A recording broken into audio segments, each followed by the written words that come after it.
bem-vinda a mais um episódio do HSV Cast. Eu sou a Priscila França, enfermeira de Educação Corporativa do Hospital Santa Virgínia, e hoje vamos falar sobre um assunto essencial, dentro e fora do ambiente hospitalar, a segurança e a medicina do trabalho. Pode parecer um assunto técnico, mas na verdade estamos falando do cuidado com as pessoas, porque quando o colaborador está seguro e saudável, o paciente também é cuidado com mais qualidade. Para conversar comigo sobre isso, estão aqui Mariana Rio, enfermeira de Medicina do Trabalho, e o Rodrigo Burza, engenheiro de Segurança do Trabalho do HSV. Sejam muito bem-vindos. Obrigado. Rodrigo Burza Oliveira, engenheiro químico e engenheiro de Segurança do Trabalho pela Faculdade Oswaldo Cruz. 13 anos de atuação na área de segurança do trabalho. Mariana Rio, enfermeira graduada pela Universidade Cruzeiro do Sul, pós-graduada em Enfermagem do Trabalho e Auditoria Hospitalar pela mesma instituição. Enfermeira do Trabalho no Hospital Santa Virgínia, sendo responsável por ações voltadas à promoção da saúde ocupacional, prevenção de doenças relacionadas ao trabalho e a melhoria contínua das condições de saúde e segurança dos nossos colaboradores. Para iniciarmos a nossa conversa, esse bate-papo tão importante e essencial, eu queria ouvir de vocês o que é a medicina e segurança do trabalho dentro do hospital. Mariana, o que exatamente é a medicina do trabalho e qual o papel dela dentro dessa temática aqui na instituição?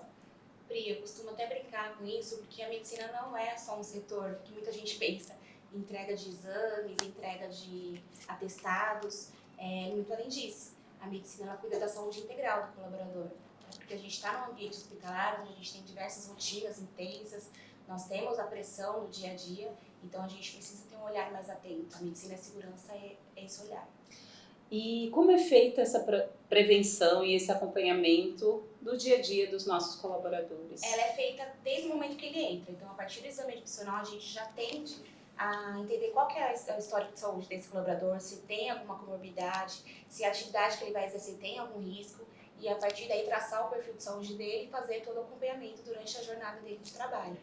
Que tipo de exames, ações ou programas são realizados ao longo do ano com esse colaborador? Nós temos nossos exames típicos, né? Exames ocupacionais, de missão, exame de demissional, exame de mudança de riscos ocupacionais. Também temos nossas ações, como ações mensais, como Janeiro Branco, Setembro Amarelo, que desperta a conscientização de alguma doença, estimula o autocuidado. E temos nossos pilares, que são os nossos programas de saúde mental, de nutrição, que os colaboradores super aderem a esses programas.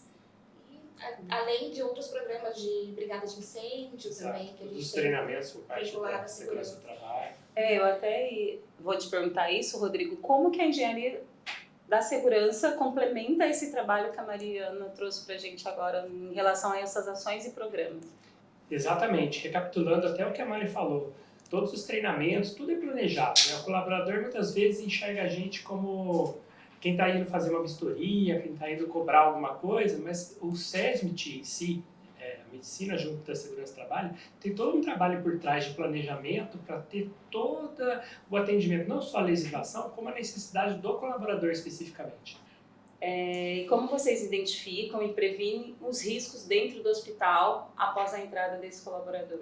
Exato. Não é só após a entrada do colaborador.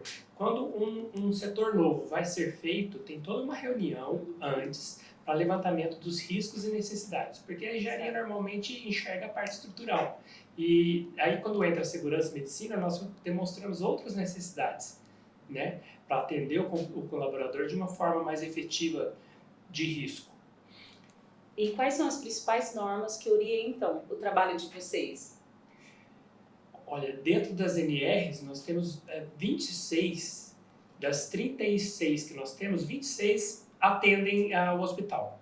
As principais seriam a NR1, principalmente agora com essa nova questão do psicossocial. Sim. A NR4, que lida com a parte da segurança do trabalho. A NR7, que fala da medicina do trabalho. A gente não pode esquecer a NR32. Sim, muito importante. Exato. É a que norteia toda a parte de segurança do trabalho voltada à hospitalar. Quando você fala em todas as NRs, a NR1 e a 32 é como se fosse uma ISO. Ela tem ali uma menção de várias outras dentro da própria, que dá um reforço às outras. Então, você não consegue fazer um tratamento só com uma NR ou outra. É todo um conjunto. Exatamente. Aí só para reforçar, a NR32 ela já está presente desde o momento da integração do nosso colaborador. Ela está inserida dentro do manual de conduta da instituição, então só para reforçar, até porque nem todos os colaboradores têm uma experiência anterior de trabalho, então a partir de a gente tem todo esse suporte, tanto dentro da integração pela educação, pela medicina e pela segurança, reforçando a importância e a exigência, porque quando a gente fala de normas, é uma questão de seguir normas, porque são normativas que não tem como a gente fugir daquilo que está sendo preconizado. Uma coisa que chama muita atenção dentro da 32 é a questão de adorno, né? Exatamente. Que na área hospitalar, quem faz atendimento direto ao público tem que ter essa questão de cuidado com a dor. Exatamente, porque não tê-los. Implica em outras situações, na questão de risco de infecção, seja para esse colaborador, seja para o próprio paciente. Então, temos o trabalho, sim, contínuo, de se reforçar sempre sobre seguir essas normas, o quanto isso é importante para a própria segurança do colaborador. A maioria dos nossos treinamentos, né, e orientações são baseadas na 32, porque ela é bem completa para a gente orientar e treinar. E que tipo de situações, Rodrigo, você poderia explicar um pouco melhor para a gente? O setor de segurança atua diariamente. Aí vamos pensar no dia a dia. Como que vocês conseguem estar presente nos setores para multiplicar essa questão da segurança? Exato. Nós temos uma série de checklists acompanhando várias áreas de trabalho. Falando na área assistencial, nós temos o checklist que faz todo o levantamento da parte de equipamento de combate a incêndio, a parte de pérfuro cortantes, que a gente sempre faz uma visita nos setores e dá uma olhada de como é que está a montagem, se já não precisa trocar aquela caixa, né, que muitas vezes passa um pouco da linha de limite. Pensando na engenharia, nós temos toda a parte de levantamento dos trabalhos dos colaboradores, quando eles vão fazer uma reforma em algum lugar, sempre a gente aparece antes lá para organizar os EPIs que são necessários. Trabalho em altura, eles têm que passar na medicina do trabalho para fazer checagem da pressão. Exatamente. E nessa visita diária, às vezes a gente encontra um serviço sendo feito sem ter tido a nossa visita antes. Por isso que a gente não pode parar nunca de fazer o acesso aos setores todos. É um trabalho árduo e contínuo. E conjunto também. Exato. Conjunto também. A gente fala de saúde, a gente tem que falar de segurança também. Não tem como fazer isolado. Né? Exatamente. E pensando que cuidar de quem cuida é essencial e o impacto que isso gera lá na ponta, na assistência para o paciente, acho importante a gente reforçar isso. O cuidado com o colaborador também é uma forma de cuidar do paciente. Mari, como essa relação aparece no dia a dia lá na medicina para vocês? A todo momento. Eu acho que quando o colaborador se sente seguro, protegido, isso vai refletir na assistência que ele vai prestar, seja direta no paciente ou seja indiretamente. Então, muitas vezes os colaboradores vêm para a medicina do trabalho com alguma angústia, algum problema pessoal, e a partir daí a gente tem que ter uma escutativa para poder direcionar. Então, quando a gente percebe que ele está bem, né, a gente percebe isso no ambiente de trabalho, isso repercute muito na questão de assistência ao paciente, né, na qualidade final, que é qualidade de atendimento. Você tem algum exemplo prático nesse dia a dia que você percebe que o bem-estar da equipe está refletindo positivamente no cuidado prestado? Eu acho que a grande maioria dos colaboradores que se abrem, que procuram, acho que o primeiro passo é procurar. E quando eles procuram a gente consegue direcionar, eles estão abertos a isso, a gente, conforme o tempo passa, eles fazem um acompanhamento com a psicologia que a gente também oferece, a gente consegue perceber uma melhora na relação com a equipe, na relação prestada ao paciente. Eu acho que isso no geral, todos que procuram a gente consegue direcionar, a gente consegue perceber isso com o tempo.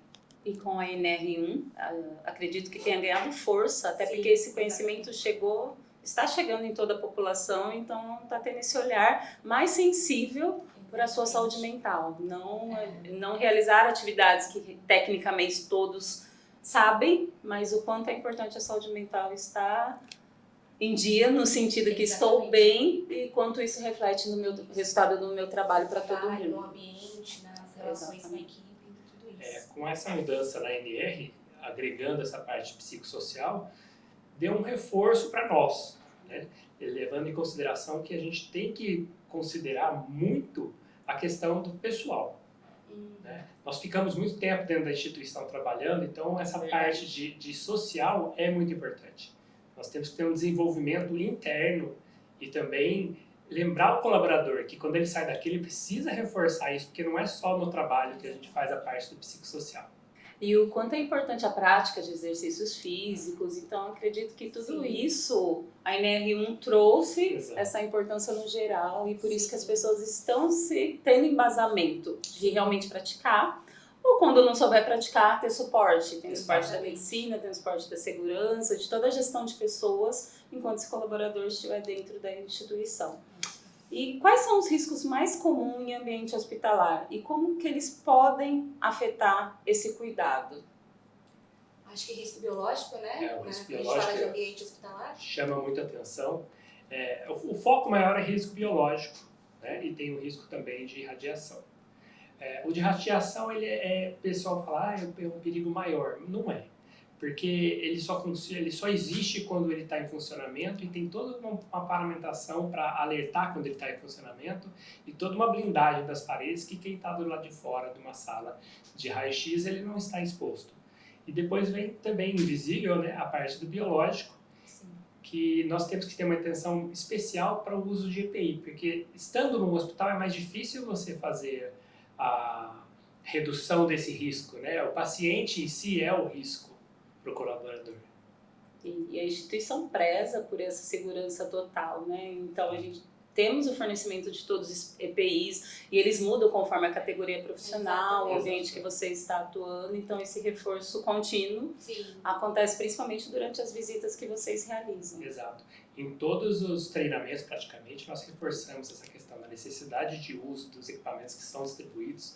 E o principal dentro da categoria de EPI é o próprio colaborador. Isso, eu até ia entrar nessa questão, a questão da cultura. Exatamente. Porque os treinamentos acontecem, é aplicado todas as normativas, mas tem que ter o outro lado também, o entendimento, a compreensão e a responsabilidade do colaborador em aderir todas essas questões de normas, pensando na vida dele, na segurança dele. É uma dificuldade, vocês sentem que essa questão de cultura acaba dificultando no dia a dia? Dificulta porque as pessoas não estão acostumadas a usar um acessório, vamos chamar de acessório? Sim. Não estão acostumadas a usar esse acessório a mais por escolha própria. Porque é uma exigência praticamente, né?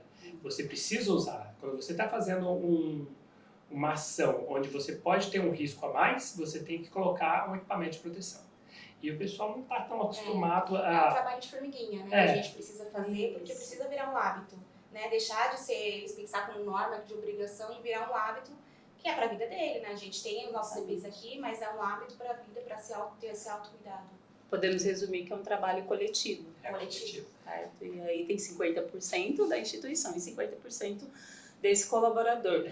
E eu diria até que um pouco mais de 50% para o colaborador, porque é aquela velha história. Quando eu preciso trocar meu EPI, funcionário, eu sei que eu preciso trocar ele. O pessoal da segurança não vai aparecer no setor e falar, olha, você precisa trocar seu EPI. Nós já fazemos isso algumas vezes, mas a ação ativa do colaborador é principal. E a gente não está a todo momento perto, né? Eu acho que também da equipe, da gestão, poder Os próprios colegas de trabalho podem cobrar. A gente precisa desse braço também da equipe, da gestão, para poder a gente fazer um trabalho em conjunto.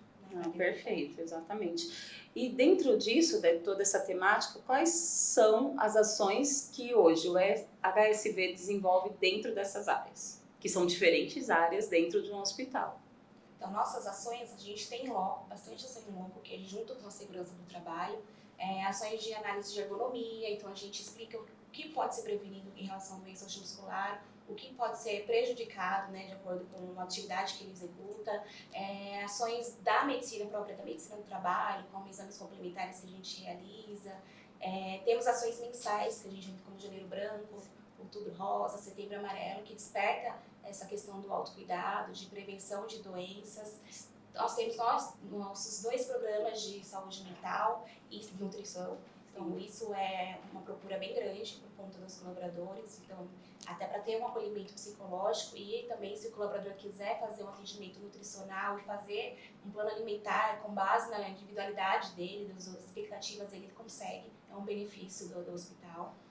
Também temos nossos treinamentos de brigada, Exato, nós temos CIPAT. treinamento de brigada. A CIPAT mesmo, não veio só de ideias nossas, veio da ideia da própria CIPA, com as necessidades que eles identificavam com os colegas na área de trabalho. A CIPAT desse ano foi ótima, tivemos uma participação excelente, todos os dias de treinamento lotado, com a parte da NR1 falando do psicossocial e depois de como usar seu salário, né? A educação financeira. Exatamente, a educação financeira. Nessa época de fim de ano, especialmente, porque chega o 13º, né, a gente se empolga um pouquinho. Previdência social. Previdência social, foi ótimo. Os trabalhos nossos sempre são voltados à melhoria da continuidade do trabalho, né? Seja até na evacuação. Quando eu falo de alarme de incêndio, o pessoal às vezes toca o alarme de incêndio e eles ficam na dúvida do que fazer. Então, nós repetimos várias vezes os treinamentos, os lembretes do que fazer no caso de tocar um alarme e tudo mais. E aí teve um grande treinamento também, que foi a Brigada de Incêndio. E hoje, atualmente, quantos brigadistas temos aqui dentro do hospital? 220 brigadistas. Então, Todos os setores têm brigadista, nos setores os principais, que são os assistenciais, sempre vai ter um brigadista em todo o setor. Perfeito. E só reforçando as campanhas que a Mari comentou, estamos em novembro, então esse mês é um mês de conscientização, pensando no Novembro Azul, voltado para os homens. Então, a medicina está sempre seguindo essas campanhas, que de uma forma geral é determinado pelo Ministério da Saúde, e quanto isso chega no nosso colaborador de uma forma positiva e efetiva. Como que a educação corporativa e a segurança do trabalho trabalham juntos?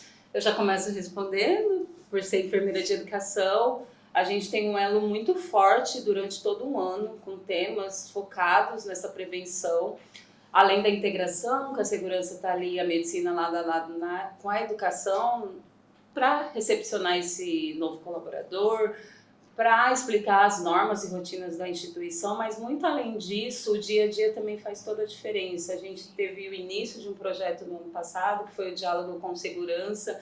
Então, em alguns momentos da semana, sempre medicina, segurança e educação estava presente em algum setor. E no dia a dia é diferente, porque a gente visualiza as atividades, eles já sentem-se bem com uma abertura de tirar dúvidas, de comentários, de sugestões, de tudo que realmente está voltado ou para um novo treinamento, ou para um novo material, ou uma forma de EPI que ajude eles numa melhor prevenção durante suas ações na assistência. Mas você consegue complementar de alguma forma isso, Rodrigo? Essa ação foi muito boa porque nós estávamos praticamente constantemente durante a semana visitando os setores e conversando com os profissionais das necessidades e aproveitando aquele momento para pontuar alguma necessidade que a gente identificava na hora.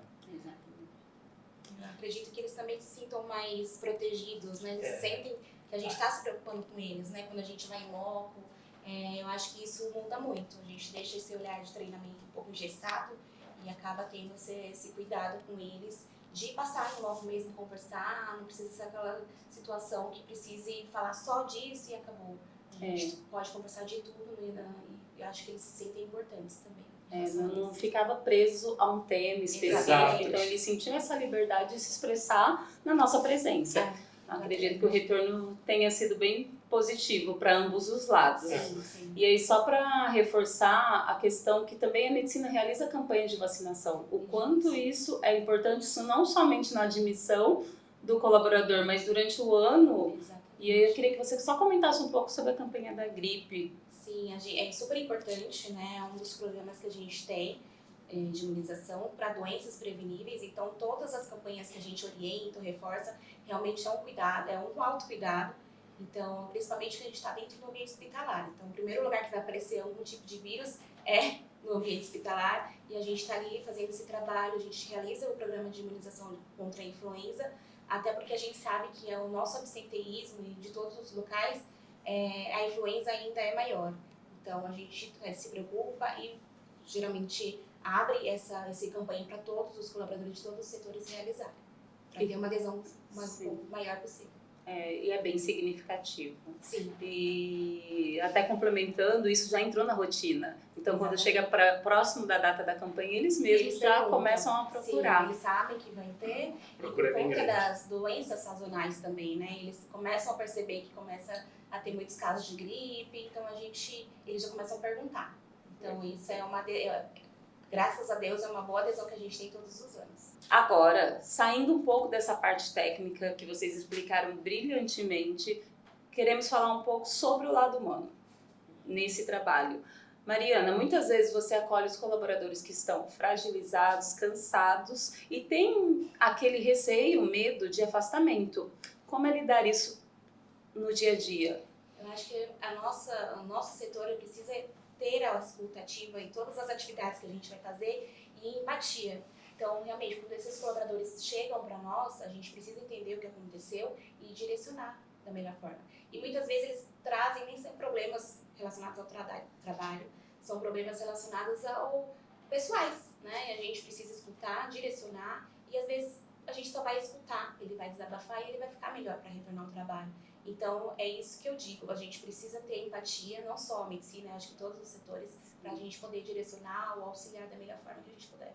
Até porque a gente faz uma ressignificação do propósito, tanto da instituição quanto da qualidade prestada, do atendimento ao paciente, mas que temos um olhar para a saúde dessa pessoa, né, que é o nosso colaborador. Exatamente. E Rodrigo, o seu setor é mais técnico, Exato. mas também tem esse olhar humano. Isso não é nenhuma pergunta, porque temos certeza. Mas como que você consegue exemplificar para a gente esse lado humano do setor de vocês? A questão o pessoal sempre pensa na gente tecnicamente, né? Mas somos todas pessoas. E quando a gente sai a campo, a gente sai primeiro com esse olhar de pessoa. Chegamos nos colaboradores para entender a situação dele, né? Aquela velha história de ler o ambiente, para depois acessar uma necessidade técnica. E muitas vezes a gente consegue identificar uma necessidade porque a pessoa está passando por algum momento mais difícil, exatamente nesse momento. Quando a gente chega, a gente já vê que a pessoa já olha pra gente com aquele olhar de lá vem ele, né? E a gente entra com uma conversa que não tem nada a ver com coisa técnica. Eles sentem cobrança, como se fosse uma cobrança. É como se fosse só cobrança, e não é. E você sente que mudou, teve essa desmistificação? Não somos só cobrança, estamos aqui primeiro com uma escuta. Sim, e depois seguiremos com as normas, porque isso não tem como realmente fugir. Até pela procura, né? Muito profissional procura a gente e não é um problema técnico que ele está tendo, não é uma necessidade de um EPI, ele vem para conversar com a gente. Quando eles vêm procurar a gente, normalmente tem uma necessidade por trás que nem sempre é do trabalho. E com essa conversa a gente consegue, como a Mariana falou, a pessoa se abre, ela entende melhor o momento dela. Não somos todos psicólogos, mas de certa forma a gente consegue fazer um suporte, né, nessa área. Isso é acolhimento. E para a gente encerrar, queria pedir para vocês deixassem uma mensagem para quem nos ouve sobre o que significa para vocês cuidar de quem cuida. Mariana? Eu acho que quando a gente fala muito de saúde e segurança, né, durante todo o ano, né, aquele trabalho de formiguinha, mas eu acho que quando a gente escolhe trabalhar num ambiente de saúde, a gente precisa estar bem, né, até porque a gente vai cuidar de pessoas. Então, minha mensagem é que as pessoas respeitem seus limites, cuide da sua saúde mental, principalmente, sua saúde física, e lembrar que a medicina e a segurança está aqui para isso, né, para lembrar sobre isso todos os dias. Acho que é isso. Procurar ajuda, né? Principalmente procurar ajuda. Exatamente. Se você não tem o seu suporte na sua rede, procure ajuda conosco. Sim. Né? Todo mundo tem uma pessoa que você se dá melhor, seja no trabalho, seja na própria vida pessoal. O que não pode é ficar engolindo aquilo e eu vou resolver depois. A gente tem que resolver quando o problema começa a aparecer. O quanto antes. Exato. Exatamente, até para não haver um sofrimento maior em cima disso.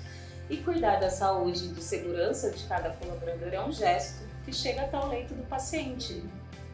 Aqui no HSV, isso é uma missão de todos. Obrigada, Mariana e Rodrigo, pela nossa conversa, por todo o conteúdo que vocês trouxeram para o nosso público. Até o próximo episódio do HSV Cast, porque aqui cuidar é a nossa tradição.